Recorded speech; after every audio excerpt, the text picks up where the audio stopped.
홍지윤 30억 본 소송 포함 전부 이겼다. 충격 결말. TV조선 미스트롯트 준우승을 차지한 트로트 가수 30세 홍지윤 씨가 전 소속사 SBK 엔터테인먼트를 상대로 낸 전속계약 효력 부존재 소송에서 승소했습니다.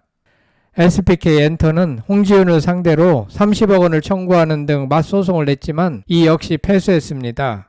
홍지윤의 입장에선 그동안 전 소속사 문제로 골머리를 앓았는데 모두 승소했기 때문에 이제 가수 활동에 몰입할 수 있게 됐습니다. 요즘 같은 시대에 저렇게 갑질하는 소속사 대표가 있으니 문제입니다.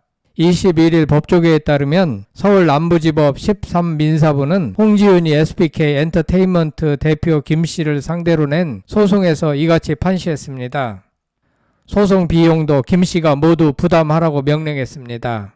그간 양측은 서로 자기들 주장이 옳다고 진실 공방을 벌였는데 법원이 홍지윤의 손을 들어준 것입니다. 홍지윤 측은 소속사가 행사 출연을 강요했다고 주장했고 SBK 엔터는 사실이 아니다라며 오히려 홍지윤의 사생활이 문란하다고 저격해 왔습니다.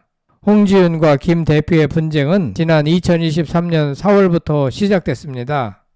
홍지윤은 전속 계약을 체결한 뒤 소속사가 무관심과 방관으로 일관했다며 무리하게 행사 출연을 강요했으며 방송에 지나치게 간섭했다고 문제를 제기했습니다. 또한 정산금도 제때 지급하지 않았으며 팬카페 매니저를 고소했다고 밝혔습니다.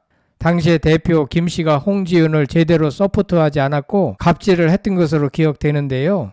김 대표는 홍지윤의 팬카페 매니저를 명예훼손으로 고소한 적도 있죠. 매니저는 팬카페 돈을 김 대표가 횡령했다는 글을 올린 것에 대한 대응이었습니다. 관련 언론 보도가 잇따르자 당시 홍지윤은 마음이 괴롭다며 누구보다 저를 사랑해 주시는 팬이라는 걸 알기에 가슴이 아프다고 심경을 토로했습니다. 재판 과정에서 김 대표는 홍지윤의 주장은 모두 사실이 아니다라고 반박했습니다. 정산금과 관련해서도 소속사는 홍지윤의 정산금 지급 의무를 충실히 이행했다라고 주장했습니다. 김 대표는 오히려 홍지윤을 상대로 위약금 31억 306만 원을 요구했습니다. 그는 홍지윤의 문란한 사생활과 거친 언행이 방송 관계자들의 입에 오르내려 품위 유지 의무를 어겼다며 홍지윤은 합리적 이유 없이 행사를 거절했고 사소한 일에 트집을 잡는 등 전속 계약 조항을 어겼다고 반박했습니다. SBK 측은 홍지윤의 사생활이 문란했다고 비난했으면서도 정작 그 구체적인 비난 근거는 제시하지 못했습니다. 결국 법원은 홍지윤의 손을 들어줬죠. 가처분 소송에 이어 본안 소송에서도 홍지윤이 결국 승소한 것입니다. 앞서 서울 남부지법은 지난 2023년 7월 홍지윤이 일단 전속계약 효력을 정지해달라며 낸 가처분 신청을 받아들였습니다. 이후 홍지윤은 새 소속사와 전속 계약을 맺고 이번 본안 소송에 대응했습니다. 홍지윤은 현재 초이 크리에이티브 랩 소속이고 이곳엔 김연자를 비롯해 에이핑크 멤버들인 박철홍, 윤보미, 김남주, 오하영 등이 함께 소속되어 있습니다. 이 소속사가 홍지윤의 소송에 있어 법적인 대응을 잘 한 것 같습니다. 법원은 정산금이 제때 지급되지 않았다는 홍지윤의 주장이 사실이라고 판단했습니다. 법원은 김 대표는 홍지윤에 대한 수익 정산금 지급 의무 이행을 지체했던 것으로 보인다며 다르게 볼 만한 뚜렷한 자료가 법원에 제출되지 않았다고 밝혔습니다. 이어 무리하게 행사 출연을 강요했다는 홍지윤의 주장도 사실이라고 봤습니다. 법원은 2022년 9월께 홍지윤이 김 대표에게 목이 안 좋아서 행사를 못하겠다고 하자 김 대표는 당장 사과하라며 홍지윤의 의사에 반해 방송을 당분간 정리하겠다는 취지로 발언했다고 지적했습니다. 그러면서 2023년 1월엔 김 대표가 홍지윤의 의사에 반해 팬카페 매니저를 고소하기도 했다며 이러한 사실이 다수의 언론에 보도됨으로써 홍지윤에게 상당한 악영향을 끼친 것으로 보인다고 했습니다. 재판부는 당시 홍지윤은 김 대표에 의한 극심한 스트레스로 병원에 입원까지 했던 것으로 보인다며 그럼에도 김 대표에게 적절한 치료 지원을 받지 못했던 것으로 보인다고 짚었습니다. 홍지윤과 소속사 사이에 신뢰관계가 파탄난 게 마지막으로 전속 계약이 적법하게 해지됐다고 보는 게 타당하다고 봤습니다. 반대로 김 대표의 주장은 받아들여지지 않았습니다. 법원은 홍지은이 품위 손상을 이유로 방송 행사 출연을 금지당했다고 볼만한 자료가 없는 점을 고려하면 김 대표의 주장을 인정하기엔 부족하다고 밝혔습니다. 템퍼링 의혹도 사실이 아니라고 판단했습니다. 템퍼링이란 원래 스포츠계에서 쓰이던 용어로 소속 계약이 유효한 선수나 연예인을 다른 팀이나 기획사가 몰래 접촉해 이적을 유도하는 행위를 말합니다.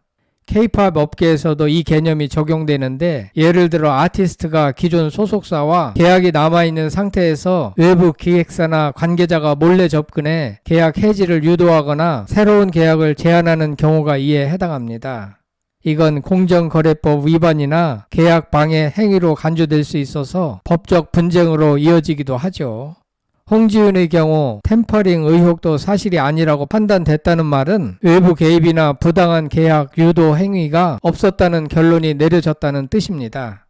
김 대표는 홍지은이 전속 계약을 해지할 목적으로 다른 소속사와 사전 접촉한 뒤 인위적으로 소속사와 대립하는 외관을 꾸몄다고 했지만, 법원은 그렇게 보기 어렵다며 김 대표의 주장을 인정할 증거가 없다라고 일축했습니다. 재판부는 홍지은은 전속계약 효력 정지 가처분이 받아들여지고 1개월 뒤에야 새 소속사와 전속계약을 체결했다며 미팅 조율, 쇼케이스 진행표 및 퀴시트 수정, 콘텐츠 제작 계약 등이 모두 해당 시점 이후에 이루어졌다고 이유를 설명했습니다. 이러한 사정을 모두 고려한 재판부는 홍지은의 본소 청구는 인정할 수 있으므로 인용한다고 결론 내렸습니다. 현재 홍지은은 초이 크리에이티브 랩에 새 둥지를 틀었습니다. 당초 생각엔터테인먼트로 소속을 옮겼다가 소속 가수 김호중의 음주운전 뺑소니 혐의 여파로 소속사를 변경했습니다. 긴 시간 동안 무거운 마음 안고 싸워오셨을 그 여정을 생각하면 이번 승수는 단순한 법적 결과를 넘어선 용기와 진심의 승리라고 믿습니다. 힘든 시간을 버텨내고 당당히 자신의 길을 지켜낸 모습에 깊은 존경을 보냅니다. 늘 밝은 미소와 맑은 목소리 뒤에 숨어있던 아픔까지 진심으로 응원하고 싶습니다. 오늘 이 순간이 더없이 기쁘고 앞으로 펼쳐질 홍지은의 새로운 발걸음을 진심으로 지지합니다. 이제는 누구의 시선도 아닌 당신 스스로가 선택한 무대 위에서 마음껏 빛나시길 바랍니다. 내일 지금처럼 아름답고 단단한 당신 편에 서겠습니다. 노래는 마음이고 당신의 목소리는 희망입니다. 끝까지 시청해 주셔서 대단히 감사합니다. 구독, 좋아요, 댓글은 사랑입니다. 성창힐 TV였습니다.